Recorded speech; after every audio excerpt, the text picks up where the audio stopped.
예전에 2012년도 때에 벌써 몇 년 전 일이긴 한데요. 그 유럽에서 이제 한번 이슈가 됐던 한 기사가 있었는데요. 그게 뭐냐면 그 프랑스의 남쪽에 있는 그 피레네 산맥에 있는 부가라치라고 아주 조그만한 동네가 있었어요. 산골 동네인데 한 200명 정도 사는 그런 동네입니다. 근데 이때에 이 마을에 굉장히 많은 사람들이 관심을 갖고 그 마을을 방문하기 시작했습니다. 근데 그 이유가 뭐냐면 당시에 2012년도에 종말이 올 거라고 하는 종말론자들이 있었는데 그 종말이 오면 가장 세상에서 유일하게 안전한 곳이 이 부가라치라고 하는 마을이라고 사람들은 믿기 시작을 한 거죠. 왜 이 사람들이 2012년도 12월 21일이 세상에 종말이 오냐라고 이제 이야기를 할 때 그 마야 문명의 그 칼렌다에 보면 그 마야 문명 칼렌다의 마지막 딱 끝이 2012년 12월 21일까지의 칼렌더가 있대요. 그래서 이게 이제 그 세상의 끝이라고 당시에 사람들이 믿었던 거죠. 근데 왜 하필이면 이 프랑스에 있는 피레네 산맥에 있는 이 부가라치라고 하는 마을에 사람들이 관심을 가졌냐면 이 마을, 그러니까 그들이 생각할 때 종말이 오면 종말은 이제 외계에서 외계 생명체 외계인이 와가지고 지구를 이제 멸망시킨다라고 믿었는데 그때의 이 부가라치라고 하는 마을에 이 UFO, 소위 미확인 물체의 기지가 땅속에 묻혀져 있다라고 하는 이제 믿음이 있었던 거죠. 그래서 그 기지에 살면 세상의 모든 곳이 다 멸망을 해도 그곳에 있는 이 부가라치에 있는 이 사람들은 멸망하지 않는다라고 하는 이런 이상한 신념들이 이슈가 좀 됐었습니다. 뭐 결국은 2012년도에 멸망이 되지 않고 또 그 부가라치에 있어서 사람들도 다 희지부지 흩어지게 된 거죠. 여러분, 우리가 생각하는 이 땅에서 많은 사람들은 지구의 종말 또 우리의 위험들이 오면 어딘가로 도망가고 싶어 하는 심리들이 있습니다. 여러분도 이스라엘에서 혹시나 위험, 뭐 지구의 종말까지는 아니더라도 여러분들이 어떤 위협을 느끼시면 어디로 보통 도망을 가시나요? 일단은 아내가 위협적이면 아내로부터 도망을 가야 되고, 근데 이제 우리가 뭐 지진이라든가 아니면 이 땅에 뭐 테러라든가 뭐 로켓이라든가 이런 게 보면 이제 가장 첫 번째로 생각하는 게 미클라트로 도망을 가야 되죠. 바로 이제 지금 이스라엘의 대피소를 가리켜서 미클라트라고 이야기를 합니다. 근데 사실 세상에 어디에도 가장 안전한 곳은 없습니다. 우리의 찬송가의 고백처럼 우리가 초막이나 궁궐이나 우리가 주 예수와 동행하면 그 어디나 하늘나라이고 그 어디가 주님과 함께 있으면 가장 안전한 곳이 되는 것입니다.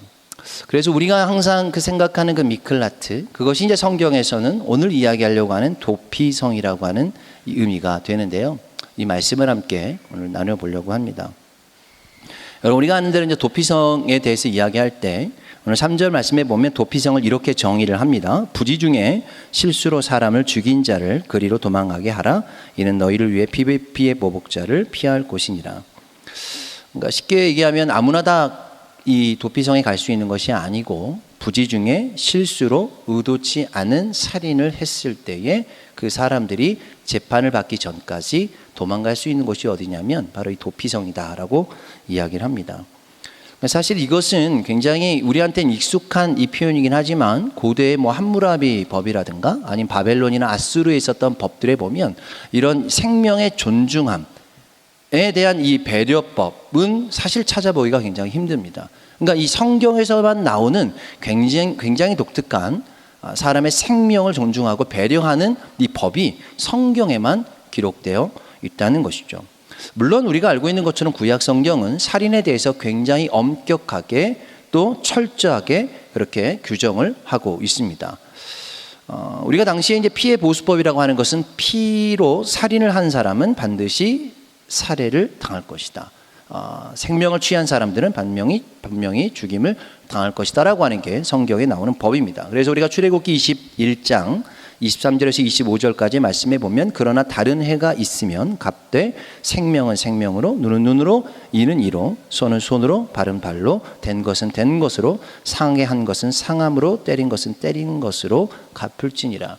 다른 사람의 생명을 해하는 자는 결국은 자기의 생명을 해함으로 갚아야 되는 것이 성경에서 이야기하는 분명한 이게 생명법이라고 이야기를 하는 거죠.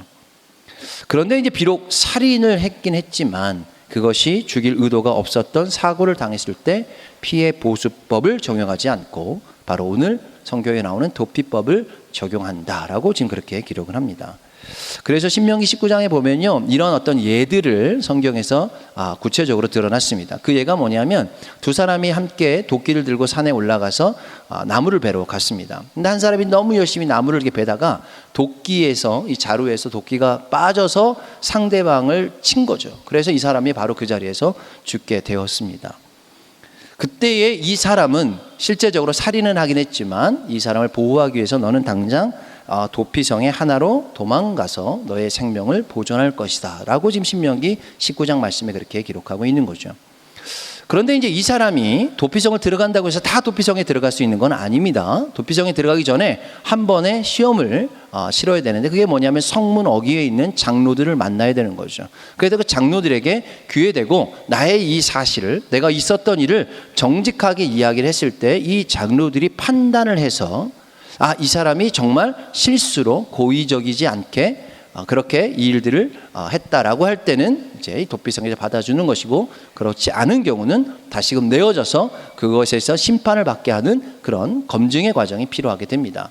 아마 이제 이 장로들의 역할이, 아마 그 당시에 장로라고 하는 이 직책은요, 가장 나이가 많고 세상에 연륜이 많아서 지금 이 시대로 보면 약간 배심원에 가까운 자들이죠. 그래서 인생의 이제 이 연륜으로 봤을 때 이 사람이 진짜 정직하게 이야기하는지 아니면 거짓으로 이야기하는지, 이것의 판단을 이 장로들에 의해서, 이 세상의 배심원에 의해서 그렇게 판단을 먼저 하게 이제 됩니다. 그래서 또 한 가지 이제 도피성에 거주하는 이유에 대해서 뭐라고 이야기를 하냐면 피해 보복자, 피해 보수자로부터 보호를 받기 위함이다. 여러분, 이제 오늘 피해 보수자, 보복자라고 하는 이 단어는요, 고엘 하담이라고 합니다. 이 고엘이란 뜻은 뭐냐면 회복시키다, 다시 되돌리다라고 하는 리딤이라고 하는 단어죠. 우리가 예수님을 우리가 히브리어로 표현할 때 우리가 게울라라는 표현을 쓰는데, 이거 리디머, 우리를 구속하는 자, 우리를 회복시키는 자라고 하는 이 게울라라는 단어가 오늘 이 고엘이라는 단어에서 그렇게 오게 됩니다. 근데 이 고엘 하담이라고 하는 피를 책임지어서 회복시키는 자라는 이 의미를 갖고 있는 이 사람은 이 죽은 자의 가족 중에 한 남자가 이것을 책임을 지고 그 억울한 일에 대해서 그 피해 값을 치러서 이 사람의 그 명예를 회복시키는 자의 의미를 갖고 있는 게 이 고엘 하담이 되는 거죠. 근데 여러분, 도피성은 단순히 그 부지 중에 살인한 자를 보호하기 위한 장소만은 아닙니다. 오늘 이것이 이 설교의 이제 핵심이 되는데, 이 도피성에 갖고 있는 하나는 피해 보수자를 보호하는 역할도 하고, 그리고 이 현재 살인을 당한 그 사람들의 가족을 보호하는 역할들을 중요하게 했다는 것이죠. 왜냐하면 여러분, 지금 이 가족들은 어마어마한 애도와 슬픔을 갖고 있는 상황입니다. 그리고 피해 보복자는 자기가 가족에 대한 책임을 갖고 어떻게든 살인한 자를 찾아가서 그것에 대한 피해 대가로 살인을 할 수 있는, 정당방위를 할 수 있는 지금 상황이 된 것이죠. 그러나 지금 이 본인이 실수로 이 살인을 한 이 사람에게는 이것이 해결되기 전까지, 이 억울한 누명이 풀리기 전까지는 내 생명을 지금 보존해야 되는 거죠. 그래서 여러분, 지금 한편으로는 이 지금 살인한 자에 대한 보호하심도 있지만 이 사람이 고의적으로 또 다른 보복 살인이 일어나지 않도록 하나님께서 이 법을 통해서 이 피해 보수자에 대한 배려와, 또한 지금 이 기간은 애도하는 기간이에요. 그래서 그 가족들이 만약에 우리 동네에 그것이 실수로 했든 고의로 했든 간에 그 살인한 자가 함께 그 마을 가운데 있다는 것은 이 애도하는 자로서 견디기 쉽지 않은 상황인 거죠. 그래서 그 애도하는 가족들을 위해서 이 사람을 격리해서 지금 현재 그곳에 그렇게 넣어두는 그 장소가 바로 오늘 도피성이라고 이야기를 하고 있는 것이죠. 여러분, 그렇기 때문에 이 도피성 안에는 심판과 국률이 함께 공존하는 것이고, 그리고 또 율법과 은혜가 공존하는 곳입니다. 하나님께서 이것을 심판하시고, 살인은 분명히 그 생명을 해야 하는 자는 그 생명을 취함으로 그것에 대한 보복과 심판을 하시겠다라고 말씀하셨지만, 그 안에 단순히 그것으로만 판단하지 않고 그 안에 은혜와 긍휼을 또 한편으로 배려하고 있다는 것이죠. 여러분, 지금 성경에 도피성의 땅은요, 특별히 레위인들에게 분배해 주었던 땅입니다. 민수기 35장 6절 말씀에 보면 너희가 레위인들에게 줄 성읍은 살인자들이 피하게 할 도피성으로 6성읍이라. 그러니까 오늘 지금 이제 레위인들에게 각 이 지파마다 너희가 땅을 얻으면 그 땅 가운데 일부를 레위인들에게 꼭 떼어서 이 사람들이 그 땅에서 거주할 수 있도록 너희가 책임지고 그들을 책임져야 된다라고 이야기를 할 때, 오늘 특별히 오늘 성경에 6성읍을 도피성으로 만들었던 이 도피성읍은 특별히 레위인들이 관리하도록, 레위인들이 그 땅을 살도록 했다는 것이죠. 그러니까 이제 도피성 안에는 누가 있었냐면 레위인들이 있었던 거예요. 그리고 특별히 오늘 도피성에 이르는 도로는 굉장히 큰 길을 잘 닦아서 누구든지 그곳을 정확하게 빨리 갈 수 있도록 그렇게 명령을 했습니다. 신명기 19장 3절에 보면 내 하나님 여호와께서 내게 기업으로 주시는 땅 전체를 세 구역으로 나누어 길을 닦고 모든 살인자를 그 성읍으로 도피하게 하라. 이 도피성을 향하는 길들은요, 일반적으로 가기 어렵고 산속에 숨어있는 그런 은둔처와 같은 곳이 아니라 어디 누구든 간에 갈 수 있는 큰 도로를 깔아서 모든 사람들이 빨리 그곳에 도달할 수 있도록 그렇게 성경은 배려하고 있다는 것이죠. 그래서 도피성을 정의할 때 율법의 테두리 안에 은혜로 채워진 곳이다 라고 이야기를 합니다. 그러니까 그 테두리는 아무나 들어갈 수 있는 곳이 아니에요. 율법적으로 그것에 들어갈 수 있는 자, 들어갈 수 없는 자를 규정하지만 그 안에 머무는 자는 바로 은혜로 채워지고 그 은혜를 누리는 장소가 도피성이 됐다는 것이죠.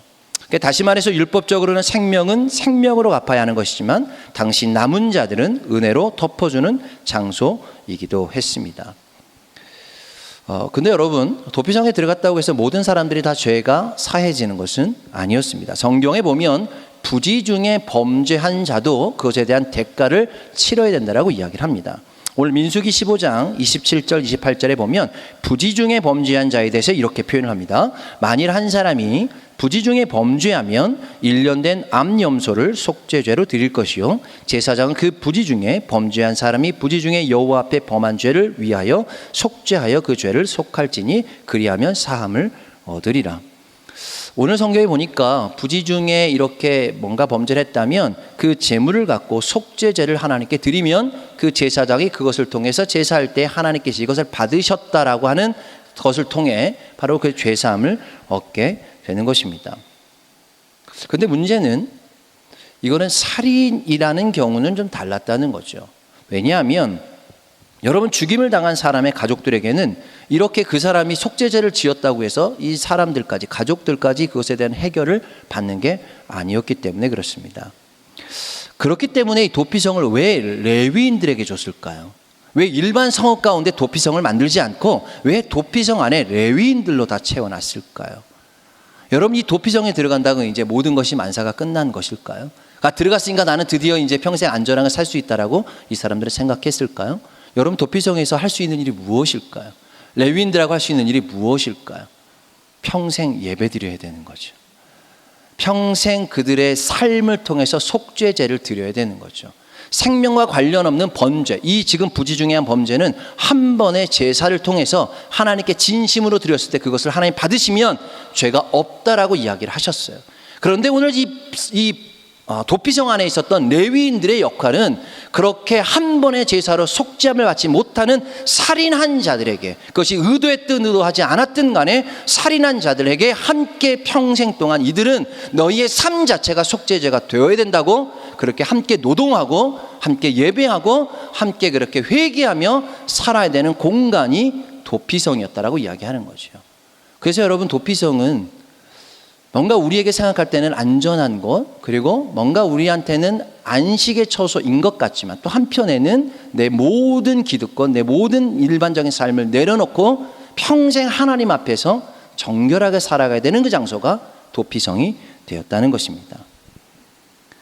여러분, 마지막에 이 표현을 다시 한번 좀 이야기하겠지만 결국은 그래서 어떠한 속죄물로도 될 수 없었던 이 자신의 죄가 유일하게 대제사장의 대속물을 통해서, 그의 이 대제사장의 죽음을 통해서 그가 온전하게 자유함을 누릴 수 있는 것, 이것이 바로 오늘 이 지금 레위인들 가운데 있었던 대제사장의 역할이 됐던 것이죠. 여러분 또한 도피성은요 이스라엘 백성들만을 위한 장소는 아니었습니다. 오늘 9절 말씀에 보면 이는 곧 이스라엘의 모든 자손과 그들 중에 거류하는 거류민을 위하여 선정된 성읍들로 누구든지 부지 중에 살인한 자가 그리로 도망하여 그 회중 앞에 설 때까지 피해 보복자의 손에 죽지 않게 하기 위함이니라. 오늘 성경에 보면 모든 이스라엘 백성과 그 땅에 거류하는 거류민이라고 이야기를 합니다. 이게 이제 누구냐면 히브리어로 게르라고 하는 단어인데 외국인이에요. 우리와 같은 자들이죠. 그래서 지금 우리는 사실 이스라엘 법의 보호를 받고 있나요? 뭐 보호를 받는 영역도 있지만 실제적으로 이스라엘 백성, 유대인이 아니기 때문에 또한 소외되는 영역들도 있는 거죠. 하지만 모든 이 살인에 있어서, 모든 범죄에 있어서 하나님의 국률은 이방인이나 유대인이나 헬라인이나 모든 세상의 모든 사람들 가운데 공평하게 이 도피성 안에 머물 수 있다라고 오늘 성경은 분명하게 이야기를 하고 있습니다. 그래서 하나님의 보호하심과 구속하심은 유대인이나 이방인이나 동일하게 적용되는 것이고 하나님의 율법도 동일하게 적용이 되고 또한 하나님의 은혜도 그렇게 동일하게 적용이 되는 것입니다. 그래서 우리 구약 성경에 보면 하나님의 율법이 선포되었을 때, 시내사에 선포되었을 때 그 율법을 통해서 3,000명의 사람들이 심판을 받았어요. 죽임을 당한 것이죠. 그러나 신약 성경에 하나님의 그 은혜가 주님의 복음을 통해서 들어와서 그 복음이 전파됐을 때 놀랍게 3,000명의 사람들이 은혜를 입어 죽었던 자들이, 영적으로 죽었던 자들이 다시 한번 주님 앞에 새 생명을 얻게 되는 일들이 일어나게 된 것이죠. 그래서 여러분 도피성이라고 하는 것은 율법적으로 그가 이제는 세상에 자기가 죽어서 들어가는 곳이지만 주님의 은혜를 통해서 다시 한 새 생명이 부활하고 그 생애로운 삶을 살아내야 되는 바로 그런 죽음과 다시 태어남의 거듭남이 일어나는 장소가 바로 이 도피성이 되는 것입니다. 여러분 우리가 이 샬롬이라는 개념을 이해할 때에 샬롬의 이 어근이 샬람이라고 하는 동사죠. 그것은 값을 치르다, 완전하게 하다 이런 의미를 갖고 있습니다. 그래서 여러분 이게 하나님의 샬람, 그러니까 우리의 허물에 대한 하나님의 그 대가 지불을 요구하시는 것은 구약 성경에 보면 보복이에요. 하나님의 그것에 대한 보응을 하시는 거죠. 그것에 대한 대가를 치르게 하시는 거죠. 그런데 신약 성경에서 주님의 이 대가 지불은 하나님이 주님의 은혜로 그것을 덮어주시는 것이죠. 여러분 지금 오늘 보복, 보응이라고 하는 단어와 은혜, 샬롬이라고 하는 단어가 동일한 어근을 갖고 있어요. 쉴룸이라고 하는 성경적 단어가 바로 보응, 보복이라는 단어고 샬롬은 우리가 알고 있는 평화라는 것이죠. 그래서 우리가 지금 하나님의 그 대가 지불, 하나님의 그 샬람의 그 방법에는 구약 성경에서는 그것에 대해서 너가 핏값을 치러야 되고 죄값을 치러야 되는 것 쉴룸에 대해서 이야기를 하고 있지만 신약 성경에서 주님의 은혜를 통해서는 너가 주님 안에서 샬롬을 경험하는 것을 이야기를 하고 있습니다. 여기에서 이 허물이란 단어가 성경의 허물이란 단어가 바로 오늘 이 본문에 등장하는 부지중이라고 하는 단어 쉬가가라는 단어가 바로 허물이란 단어예요. 그러니까 하나님께서 우리에게 그것이 의도하지 않았던 부지중이었던 간에 그것에 대한 대가는 우리가 치러야 되는 것인데 하나님의 그 방법은 구약에서는 율법으로 신약에서는 그것을 은혜로 그러나 오늘 이 도피성의 이 개념은 구약 성경에 등장하는 가장 독특하고도 하나님의 그 은혜를 헤세드를 말씀하고 있는 그 장소가 그곳이 되는 것이죠. 그래서 교회는 율법의 테두리 안에서 은혜로 채워나가는 곳이 바로 교회가 됩니다. 그래서 여러분 결론적으로 이 도피성과 교회는요 너무나 유사한 점을 갖고 있어요. 이 시대의 교회의 역할이 바로 구약 성경의 도피성의 역할이 바로 지금의 교회가 해야 되는 너무나 분명한 메시지를 갖고 있는 것이죠. 여러분 성경에 보면 도피성이 세워진 장소들을 보면 굉장히 특별한 곳입니다.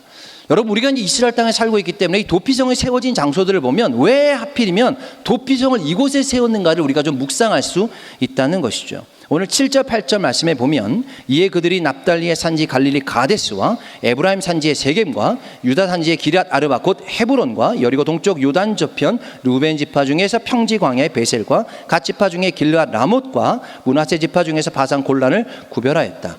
여러분 지금 이 도피성의 위치들을 보면요 성의 각자의 위치가 다 32km 내외에 다 붙어져 있습니다. 서로의 거리가 그렇게 되어 있다는 거죠. 32km라는 이 대부분의 거리를 우리가 이야기할 때 장정의 하루길이라고 표현을 하죠.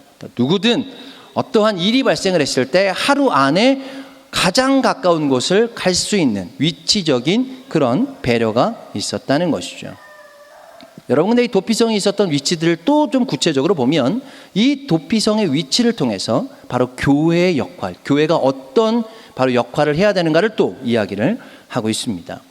간단하게 좀 설명을 하자면, 여러분, 첫 번째 도피성이 어디냐면 바로 납달리 산지에 있는 게데스라고 하는 곳입니다. 여러분, 게데스를 가보신 분들이 거의 없을 거예요. 이스라엘 살면서 사실 이곳을 갈 기회가 거의 없습니다. 이게 어디 있냐면, 우리가 갈릴리 북쪽으로 쭉 90번도를 타고 올라가다 보면 키리아 시모나라고 하는 가장 북편의 도시가 나옵니다. 바로 그 도시 가기 전에 왼쪽 편의 산지가 뭐냐면 바로 납달리 산지의 메롬 산지예요. 그 메롬 산지를 따라 올라가다 보면 그 위쪽에 바로 유적이 하나 있는데 그곳이 바로 게데스라고 하는 곳이 됩니다. 근데 여러분, 이 게데스는 말 그대로 카도시에서 나온 단어예요. 거룩하게 구별하다라고 하는 단어의 의미가 되는 것이죠. 그래서 여러분, 도피성은요, 아무데나 지었던 것이 아니라 하나님의 마음 가운데 특별히 구별하여서 거룩한 장소를 지정하였던 것이 바로 도피성이 되었습니다. 우리가 알고 있는 교회 역시도 세상 속에 있지만 하나님의 가장 거룩한 그 마음을 담아서 구별하여서 바로 하나님이 세우신 장소가 바로 교회가 되는 것이죠. 그래서 거룩하기 때문에 죄인들이 들어갈 수 없다고 생각하지만 그 죄가 거룩함을 통해서 정결하게 되어지는 것이 바로 교회이자 바로 도피성이 되는 것입니다. 그래서 율법 아래서는 우리가 하나님 앞에 가까이 갈 수 없고 하나님 앞에 접근하면 하나님의 얼굴을 보면 죽는다고 이야기를 하지만, 신약 성경의 주님의 은혜 가운데에서는 히브리서 4장 16절의 말씀에 보면 은혜의 보좌 앞에 담대히 나아갈 담력을 얻게 된 것이죠. 그것이 바로 은혜의 능력이 되는 것입니다. 여러분, 도피성은 들어감으로 바로 죄사함을 얻는 것이 아니라 레위인들과 함께 예배 섬김을 통해 거룩하게 되어지는 과정을 경험하는 것입니다. 한 번에 그냥 들어갔다고 해서 모든 것이 끝나는 것이 아니라 평생 내가 그곳에서 나의 삶을 내려놓고 계속적인 예배를 통해서 내가 정결하게 되어지는 성화의 과정을 경험하는 것이 바로 도피성이 되는 것이죠. 여러분, 두 번째 도피성이 바로 세겜입니다. 에브라임 산지에 있는 곳이죠. 여러분, 세겜은 히브리어로 어깨라고 하는 뜻을 갖고 있습니다. 우리 어깨하면 우리 주님께서 우리 어린 양을 어깨에 메고 오시는 장면을 우리가 생각해 볼 수 있고, 또 주님이 하나님의 어린 양 되셔서 우리의 이 대속물이 되셨던 주님의 마음을 우리가 그 어깨를 통해서 경험하게 되는 것이죠. 그래서 예수님께서 우리의 무거운 짐들을 다 주님 앞에 내려놓고 우리의 무거운 짐을 주님이 짊어지시고 그 십자가의 그 보혈, 십자가의 사랑을 통해서 그 의미를, 그 사랑을 이렇게 보여주셨습니다. 그래서 마태복음 11장 28절 말씀을 통해서 우리가 수고하고 무거운 짐진 자들아 다 내게로 오라, 내가 편히 쉬게 하리라, 내 멍에는 쉽고 가벼우니라고 말씀하신 거죠. 여러분, 구약 성경에 보면 그 6월절에 하나님께서 명령하시기를 어린 양을 잡아서 그 피를 문설주에 바르라 라고 이야기를 하셨어요. 대략 정확한 숫자는 알 수는 없지만 아마도 학자들이 이야기할 때 그때 아마 도살되었던 어린 양의 숫자가 25만 마리 이상은 됐을 것이다. 하루 사이에 어마어마한 이 많은 유대인들이 그날 어린 양을 잡아서 그 피를 바로 발랐을 것입니다. 그런데 성경에 보면 여러분, 이것을 어린 양들이라고 표현하지 않고 단수로 사용하고 있다는 것이죠. 왜 하나님께서 이스라엘 백성들을 위해서 사용하신 그 어린 양들을 왜 어린 양들이라고 하는 복수로 쓰지 않고 단수로 어린 양이라고 사용을 했을까요? 이것은 하나님의 마음 가운데 바로 주님께서 어린 양 되신 주님이 하나님의 단 하나의 어린 양 되셨기 때문에 그것의 핏값으로 우리가 주님 앞에 나아갈 수 있는 은혜를 누리게 된 것이죠.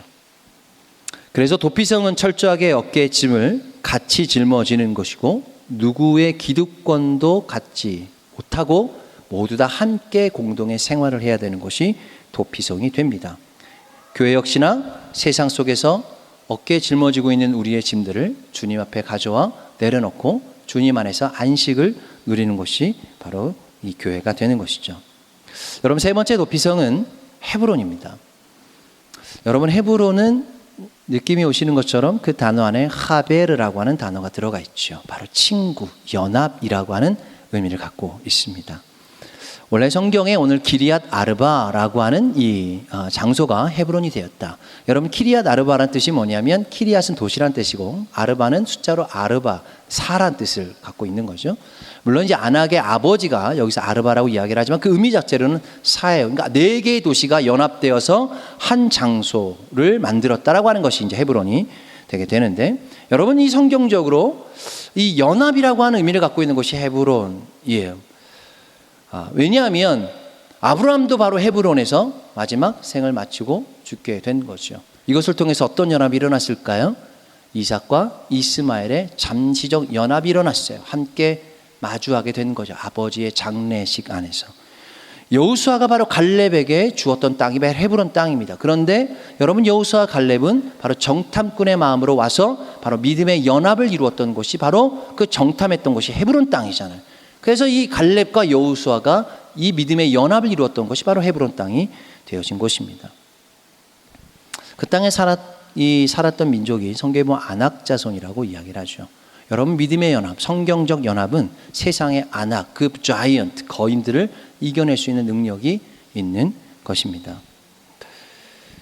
여러분 결국 도피성은 같은 상황을 겪는 자들이 함께 모여서 노동의 연합, 예배의 연합, 회개의 연합을 일으키는 곳이고, 교회 역시나 연합을 시켜서 이 주님의 몸을 이루어가는 것이 바로 교회가 되는 것입니다.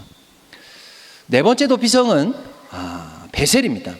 베셀은 좀 생소한 장소긴 한데요, 오늘 성경에 베셀이라고 하는 장소를 이렇게 표현합니다. 르우벤 지파 중에서 평지 광야의 베셀이더라. 여러분 다른 나머지 5개 지역은요 공통점이 하나 있는데 다 산 꼭대기에 있는 장소입니다. 여러분 그 성경에 보면 메롬 산지에 있는 가데스는 1200m, 유다 산지의 헤브론은 930m, 에브라임 산지에 있는 세겜은 900m, 바산 이 골란은 1000m, 길르앗 산지의 라못은 1000m에 있는 해발 고도가 굉장히 높은 곳에 있죠. 그런데 베셀만은 평야 광야에 있는 베셀이더라라고 이야기하는 거죠. 가장 낮은 곳, 그리고 지정학적으로 보면 가장 외곽에 있는 곳, 그리고 가장 천한 곳, 가장 척박한 땅에 있는 곳이 바로 이 베셀에 있는 이 도피성이었습니다. 여러분 이 베셀이라고 하는 단어는 성경에 보면 포도 열매를 추수하다, 포도 열매를 거두다라고 하는 단어가 됩니다. 신명기 24장 21절에 내가 내 포도원에 포도를 딴 후에 그 남은 것을 다시 따지 말고 객과 고아와 과부를 위하여 남겨두라. 여기에서 이 포도를 거두다, 포도를 따다라고 하는 이 동사가 이 밧자르라고 하는 베셀이라고 하는 이 단어가 바로 여기에서 온 단어인 것이죠. 여러분 어떤 의미를 갖고 있었을까요? 여러분 우리의 공동체 생활에는 열매가 필요합니다. 그 열매를 맺히게 하는 그 과정이 신앙생활이 되는 것이죠. 여러분 그 당시에 이 열매를 맺는 과정에는 어떤 또 하나의 배려가 필요하냐면 세상에 가장 낮은 자들, 세상에 소외된 자들, 가장 사람들이 가기 싫어하는 그곳에서 주님은 열매를 맺기를 원하시고 있는 것이죠. 여러분 도피성은 사회에서 가장 어찌 보면 중범죄자들이 모인 곳입니다. 아직 심판을 받지 않았기 때문에 세상적으로 보면 살인한 자들이 모여 있는 곳이었다는 것이요. 그곳은 어찌 보면 사회적 가장 소외된 곳이고 사회적 외면을 받는 곳이고 차가운 시선을 갖게 되는 곳이었을 거예요. 사람들이 관심을 갖지 않는 곳이었겠죠. 그러나 하나님은 그 도피성에서 하나님의 열매가 맺히기를 원하셨습니다.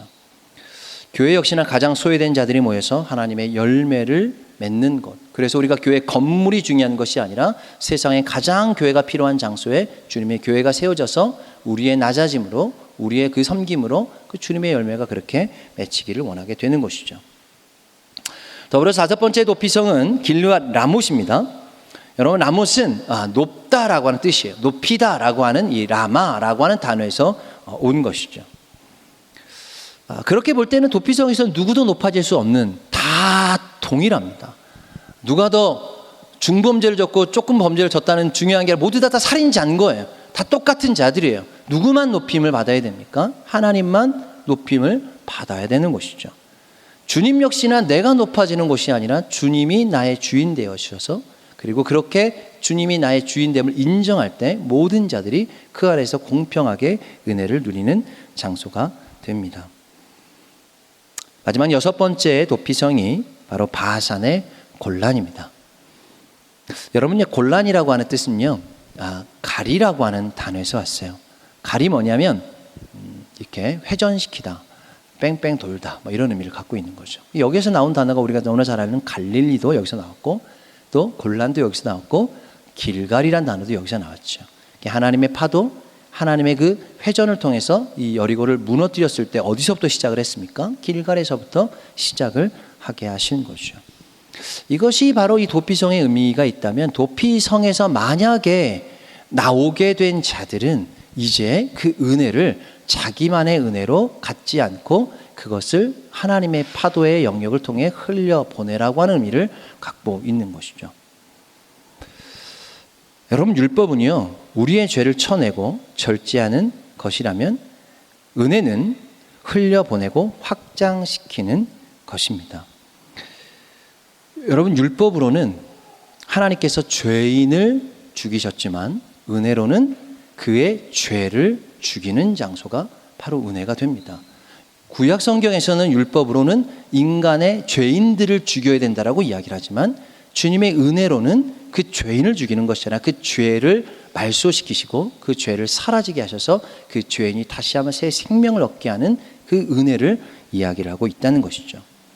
여러분, 이것을 좀 정리를 해보면 우리가 가데스를 통해서 거룩해 하시고 완전하신 주님이 우리를 세상과 구별하시고 우리를 구원의 길로 인도하셨고, 또 세겜을 통해서 우리를 어깨에 메시고 은혜의 자리로 친히 오셔서 헤브론을 통해서 형제가 연합하고 동거함으로 공동체를 이루는 교회를 말씀하고 있습니다.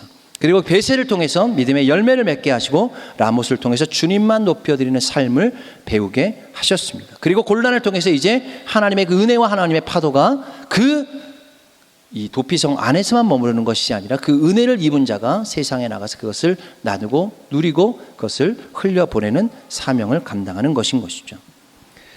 여러분, 마지막으로는 도피성에서 가장 큰 은혜를 누리는 그 과정이 무엇이었냐면 바로 영원한 해방을 누릴 수 있는 유일한 방법이 그곳에 있는 대제사장이 죽었을 때 그 모든 땅에 있는 도피성에 있는 사람들이 자유를 누릴 수 있게 되었습니다. 저는 처음에 이렇게 생각을 했어요. 6개 도피성이니까 각 6명의 대제사장이 있을 거 아니에요. 그러면 이제 그 중에 한 대사장이 죽으면 저는 처음에 그 땅에 그 도피성에 있는 사람만 해방을 누릴 수 있다라고 생각을 했어요. 그러면 내가 도피성에 도망갈 때 어느 제사장이 가장 일찍 죽을까라는 고민들을 하고 그 도피성에 찾아갈 수 있지 않겠습니까?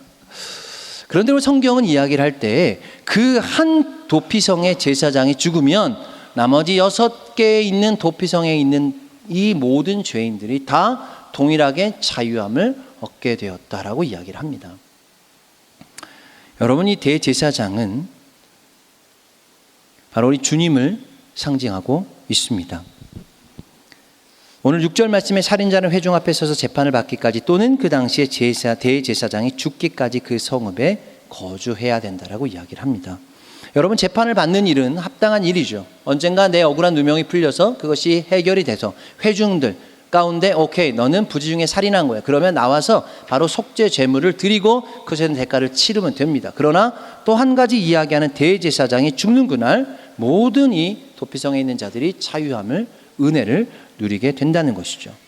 여러분, 히브리서 4장 14절에서 16절 말씀해 보면 그러므로 우리에게 큰 대제사장이 계시니 승천하신 이 곧 하나님의 아들 예수시라. 우리가 믿는 도리를 굳게 잡을지어다. 우리에게 있는 대제사장은 우리의 연약함을 동정하지 못하실 이가 아니요 모든 일에 우리와 똑같이 시험을 받으시니로되 죄는 없으시니로다. 주님께서 우리의 대제사장 되셨습니다. 그렇기 때문에 한 번의 주님의 십자가 사건을 통해서 영원히 죽을 수밖에 없었던 우리가 이 도피성 안에서 자유함을 누린 것처럼 그렇게 우리가 은혜를 누리게 되었습니다. 그 도피성이 바로 교회가 되어야 되는 곳이고, 세상에 어떠한 죄를 지었다 할지라도 주님 앞에서 회개하는 마음으로 그렇게 교회로 올 때 우리는 그것을 품고 함께 고민하고 우리가 레위인으로서 그들과 함께 울고 함께 예배하고 함께 노동하며 그들이 주님 앞에 그렇게 온전히 설 때까지 이 회복시키는 역할을 해야 되는 것이 바로 교회가 되었다는 것이죠.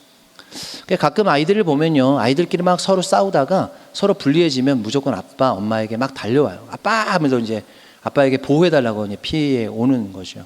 그러면 이제 아빠의 역할은 두 아이를 불러다가 중재를 하고 서로 이제 해결을 해주는 역할을 해야 되는 것입니다. 이것이 바로 도피성의 역할이자 그리고 교회의 역할이 되는 것입니다. 예수님은 우리의 영원한 도피성이 되셨고, 그리고 오늘 시편 18편 30절 말씀에도 하나님의 도는 완전하고 여호와의 말씀은 정미하니 저는 자기에게 피하는 모든 자의 방패가 되시리로다. 하나님은 우리의 방패 되셨고 또 우리의 주님께서 우리의 영원한 안식처이자 바로 피난처가 되셨습니다. 여러분, 이 시대에 그러면 교회가 도피처, 교회가 바로 그 도피성이 돼야 되는 거라면 또 한 가지 우리가 기대하는 것은 바로 그런 세상의 난민으로 살아가는 자들이 여전히 그 난민의 그 난민 그 캠프들이 바로 하나님의 그 도피처가 되어지기를 간절히 소망하는 마음들이 있습니다. 이 땅을 이렇게 전쟁을 통해서 수많은 그 깨어짐을 통해서 종교적 갈등을 통해서 그런 일들이 일어나고 있는 것이죠.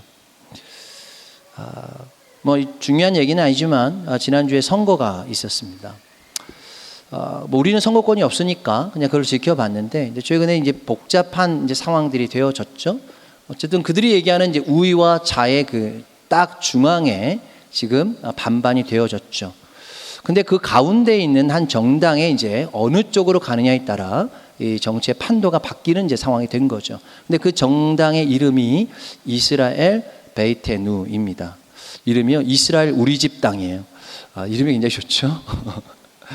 이스라엘 우리 집이다 라고 하는 당인데 이게 지금 좌도 아니고 우도 아닌 지금 가운데서 고민을 하고 있습니다.